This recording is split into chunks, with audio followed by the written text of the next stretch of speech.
Good morning, everybody. It's me, your lovable host. Oh, maybe lovable's too strong of a word. It's me, your tolerable host. Or, for some people, maybe that's even too much. You gotta account for the hate watchers. Hey, it's me, your hard-to-stomach host. Anyway, today's unboxing and review and overview, let's just say the juggalos are gonna have a little bit of a hard time following it. Yes, that is correct. New winter Spyderco knives are being released very soon, or hopefully not in the past, if I don't get this video done in time. Now, I realize if you're not familiar with the #1 hit Miracles or my winter Spyderco knife films that I've made in the past, you may not have understood that reference. And if you did understand it, maybe you thought I should have just cut out the jokes in the intro anyway. But that's not important. What's important to me is getting this review film done in time before October 23rd, when 3 new freaking knives from the mad professor of pocket knives, Brian Winter, these knives are going to go live over on his website.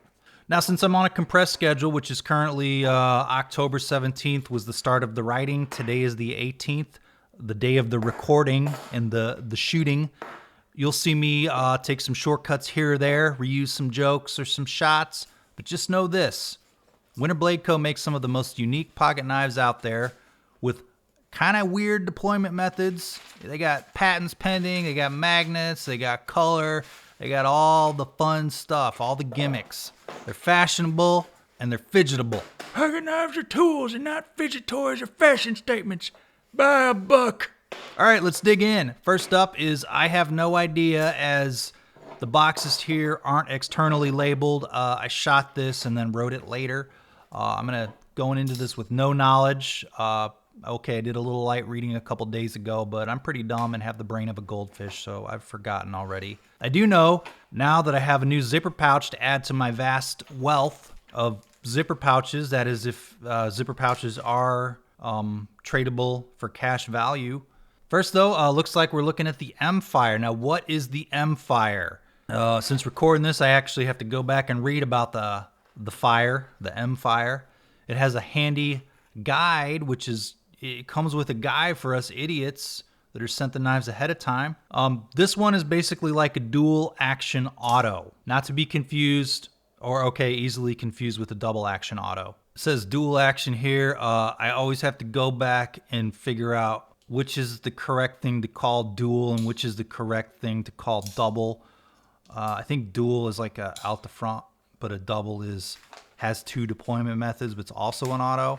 Or strike that, reverse it, I don't remember, who cares. The documentation and website, though, says it has a bias towards closed, meaning occasionally, if you don't release the switch at the right time, it may bounce back. But boy, is it quick. No spring, bro, just some sick magnets. I mean, the switch is spring loaded, but the blade flies out via magnet, so there's not like a little spring attached to the blade like you would find on a typical assisted. Now, the switch is only on one side, but it can still easily be actuated or slid in the right or left hand easily. Now, the documentation in the website says you can de-assist it by removing the magnets, but I'm not stupid. I'm a guy that likes carrying around autos. Why would I want to do that? I'm not stupid, guy who likes carrying autos. Huh. Now, the one thing here about the action is that you need to be able to time the flick and the button release to get it to close in like one action. You can always pull the slider and then close it. It isn't quite as easily to flick close as other winter Spyderco knives, as its magnets act as the assist mechanism. You can actually get it to close with the right type of flick, whereas a typical auto or assisted you cannot. You have to close it via the 2-hand method or against your leg. You can get it down though, just you and the guys out, a couple cans of Bud Ice in the Napa parking lot at 2 a.m. playing with your knives, doing some tricks in the zone. Now, there are a few trims available here. Your buddies are going to love to see this. Now, the way this drop is going to work, though, just looking at the website, is you will be able to buy some of these right away because they're going to be in stock. And then the rest of them are pre-order. So I don't know if you want to get down a pre-order, if you can't get the in stock. I don't know what the quantities are going to be like. I don't have that inside info. I'm just saying, be aware of that. And then the drop is at like 7 p.m. on Wednesday. Now, this particular trim has a slick DLC coated blade made out of Vanax. Do I have anything else in Vanax? I don't think so. I don't think so. One side, you have the black PVD coated scale, and the other side is carbon fiber. Now, we got DLC and PVD here, and if you had a gun to my head asking me the difference between the two, I'd probably be dead. Of course, I'd also rather have a gun pointed at my head than someone explain to me the difference between PVD and DLC. Like, I'm a camera and I'm an audio-visual and an electronics guy, but there are points in these hobbies where you don't have to know that information. It becomes like a technical dick waving. There's nothing extra to glean out of knowing how certain processes work. You don't necessarily have to understand the technical intricacies of how something is done to appreciate or be a hobbyist in that thing. Do I really know how depth of field works? No, but I know if you move your f-stop up or down, you get more or you get less of it. Don't ask me to use a fucking light meter, man. I just use a little thing in the center of my camera screen. And I'm like, all right, that's exposed well enough. I'm going to have to do some half-ass color correction later anyway. But the pocket clip and hardware are also PVD coated to give it its murdered out look. Now, the knife overall is very similar in size and shape to the Factor. The handle is not massive, but this is like a mid-sized knife, so our larger-handed friends, like the people that aren't into the Para 3 size knife, might seek something bigger for their more larger hands to be comfortable. OEM here is Kunwu. Actually leaves me feeling pretty impressed. Best Tech has made many of Brian's knives over the years, and I would have thought they did this one too, but they did not. Kunwu, of course, is based out of China. Let's take a look at a couple others next to this size, including the Para 3. Also a fun fidgeter, you know, with the compression lock. And we're going to move to the Demko 80-20.5, which is a shark lock. You know, those are fun. This one's lock makes it super fidgetable. These are all kind of like fidgety knives. People just kind of do something like all the time. You know, the leg jigglers, those types of people. For those people. Now, luckily, the website has some dimensions, so I'm going to save some time here by just posting these, and I'm not going to do my little convert to metric because everybody can do that. I use Google to do that every time. Some people are like, I really appreciate that. Well, those people are going to be mad this time. Told you I was going to cut corners. You know, I'd be dumb not to use them if they're on the website. Now, pocket clip here is the same style on other Winter Bladeco knives with the exception of the... I have it in my hand right here, the Mirage. The Mirage has a different, slightly different looking pocket clip. It's milled titanium, has a little bit of flexibility. It goes in and out of the pocket. If you loved other Winter Bladeco's in the past on the pocket clips, you'll love this. If you hated them, you will still hate this. It looks good, it's functional, and it's not deep carry. Second up is, oh man, it's going to be a surprise. I mean, not a surprise for me because I did this yesterday, but it's a surprise for you, the viewer, or maybe it's not. The surprise is, how are you still watching this?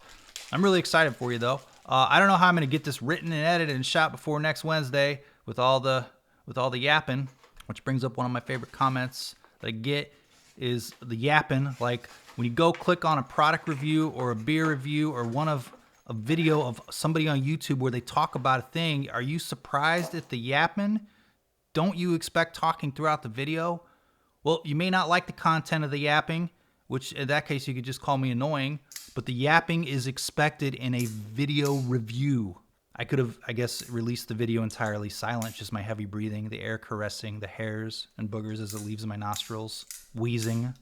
Now inside the zipper pouch, as you've seen by now, as I've been yapping, is a knife called the Veyron. The Veyron? Veyron? The Veyron? It's like the car you'll never own, you know, the Bugatti? Is it? So you got, never mind. You know what? I gave up a long time ago ever owning a desirable car. I'm talking like even your basic Ford Bronco. Because once I start thinking about gas mileage, room interior, financing, payments, I'm just never going to own a car people compliment me on, okay? I've come to accept that. I'm never going to own the cool car, the slightly cool car. Hence the gray Subaru. The Veyron is a beast of a knife. The dimension segment here that I ripped off the site shows it's kind of heavy. You know, it's like, it's not heavy, it is solid in the hand, as we say. Black titanium, steel liners. This one has an excellent fidget factor. I think like of Brian Winter, like I do Gavin and Grant Hawk. They make over-engineered contraption knives that have unique looks. Here you have the J-lock. I think it's a bar lock, you know, but we gotta put a little letter in front of it. I'm sure a lot of the letters are taken for the locks and knives. Everybody likes their own little knife. It's an axis-like lock in its operation. Hold back, flip out, flip back in. Or there's this little front tab here. You can flick it out and flick it back. It's not a front flipper, but it kind of is like the same principle. You flick something in the front or you press something in the front and the blade flies out. Except it's a lot easier than a front flipper. It's just going to fly out of your fucking hand. It's just another lever attached to the lock. It's attached to the same piece of metal as the main lock slider. Now, there are several varieties, and this one is also OEM'd by Kunwu. I hope I'm saying that right. The handle here is titanium and PVD coated. This is friendlier in size to larger hands. Overall, there's less of a fidget learning curve. Like that's a real thing, you know, than the M-Fire. You don't have to time the fling back to release it just right. The Veyron is as easy to fidget with as a broken in axis lock. No Omega springs to break though. Just got some fucking magnets, dude. Or you can flick it via the port if you so choose, which is, you know, acceptable too. Pocket clip, same as the others. Almost the exact same size as the M-Fire. Same design, but not the same clip as the mounting holes are spaced differently, so you can't swap them, bro. Size comparisons. How about the whole family here? I'm going to kind of do a little quick overview at the end if you haven't seen those other videos, but you can watch them. You know, you can get a good idea of the sizes here. Holding the knives like this could be a skill, right? You know, can I consider this a skill? I didn't drop any of them. No? Okay, well, maybe for a mediocre white guy like myself, you know, this is as good as it gets. I don't know if you guys know this, but I can quote The Big Lebowski extensively, okay? I'm into arguing on the internet about Star Wars. That's a skill. And which flannel pairs with which style of IPA? And that's the one with the least amount of holes in it in the closet. It's called culture, okay? How about it next to the Paramilitary 2? You remember this one. And then the Demko AD 20.5, also a fidget classic. We're going to move on to the final one here. For this, you'll hear less stories and sidebars overall. First, you got the zipper pouch, of course. You know, we're going to get to that. And then we got dry lube here. You know, it's a fun knife if it has a specific lube type and instructions on the lube application. Bonus here is it does not say it is not a personal lubricant too, bro. Brush some powder on, it's a new spit on it. So the big reveal here is that this is the large form of the Factor. I thought it was going to be called the Factor XL, but that's not how the case here. We're calling this the 8. It's got 8 IG. It's written on the side of the knife. I don't really know how the pronunciation works on this one, but let's call it the 8. Let's just say 8. Like pronouncing the movie 7. Like how do you pronounce it? Is it just 7, or one of the 7 goes in the place of the V? Like is it different? Do you pronounce it different? It's named the 8 because it's 8 inches. At least that's what you tell everybody. Now this one's titanium, has some weight in the hand, but you can opt for the anodized lighter aluminum body. And I know very serious knife bros love their titanium, you know, due to its strength and its overall titaniumness, but aluminum is almost always a better material in a folding knife because of the weight savings, unless of course you like pounding on your knives. Aluminum can be soft, and if you abuse your knife, it can deform around steel parts, steel pins, the blade, tang, if you're hammering it repeatedly. Although Cold Steel seems to use higher quality aluminum, and you know, I think Winter Blade Co. uses 70-75. I've never done a direct comparison between like a Schrade or a Boker. Like they don't use high quality aluminum. Cold Steel uses 70-75. I've never done a Schrade versus Cold Steel aluminum test, and I'm never gonna do that. But I have noticed that Schrades and Bokers, it's like tin can. It's kind of soft. It doesn't hold up to out of warranty use, which is kind of sometimes what I do in these videos. Anyway, this knife is a larger proportion factor, and here we have a new titanium flip bar. Now this knife has to be fidgeted with in a slightly different way than the Veyron. Whereas the Veyron has a lock bar and can be flicked like an axis lock, flick out, flick back. Here the lock is only a release when it's fully opened. You cannot hold it to flick and deploy. It's just gonna flick it closed. It does not control blade retention when the knife is closed. So you flick via the port and then the slider to close. Flick port and then flick back. Flick release, or use the flip bar. Press the flip bar, it flings open. It's a little bit of a harder press than it is a flick. I prefer the flick. Now you may look at that and go, that looks dangerous, and it says owie, but the tolerances are tight, the bar doesn't sway, so you're not going to be able to hit it from the top if you're pressing down because the bar is always in the way of the blade. The bar is titanium, so it's not gonna flex or break, and I don't really see how your hand could ever come in contact with the blade unless you're trying to dig your fingernail up in there. It's like, think about it like this. It's like a glass walkway. You know, you walk above a thing and there's glass and you see the cars going below, or 1,000-foot drop. In theory, you can dig your fingernail in there and try to touch it, but it's not something you would ever accidentally touch with your hand. I can't see a way to do it. I'm sure the hypothetical knife bros are going to get into it and discuss ways for a knife they've never held in their hand. I will say though, I bet if you carry keys or a pen in your pocket, that would find a way in there. You know, but my rule of thumb is, since a lot of knives have open backs, and it's not just these knives, like so many of our high-end pocket knives, you can access the blade through the back. Don't carry extra shit in your pocket that could work its way into your blade. Problem solved. Now, not else much has changed significantly over the Factor other than the proportions. This one is OEM'd by Best Tech like the Factor. It is a larger handle for bigger hands, so there's more room for your hands. Milling patterns on the surfaces have changed. We get some ridges here and there, whereas no ridges in the flat areas now.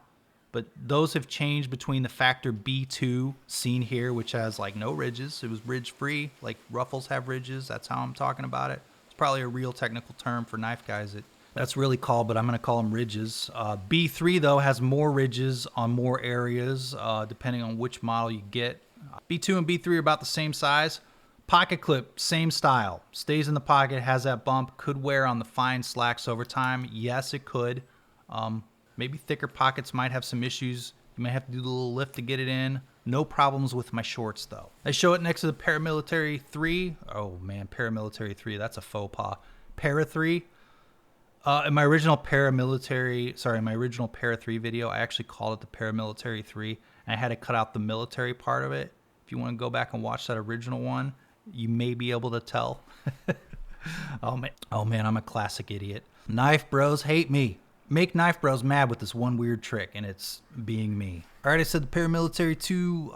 Let's go with the Paramilitary 2 as well, just to, you know, see what it looks like comparatively. Okay. Try not to make this awkward. All right, that about does it for the new models. If you remember back when we had the Mirage, which was an axis lock bar, we're going to do a little quick overview. Bar lock now, as we say that all the patents have expired for the axis lock, and everyone has their version of a bar lock. Remember with the Gonzo, the G-Lock? Remember how everybody was mad about that? You just wait like 3 years and everybody has it and no one gets mad anymore.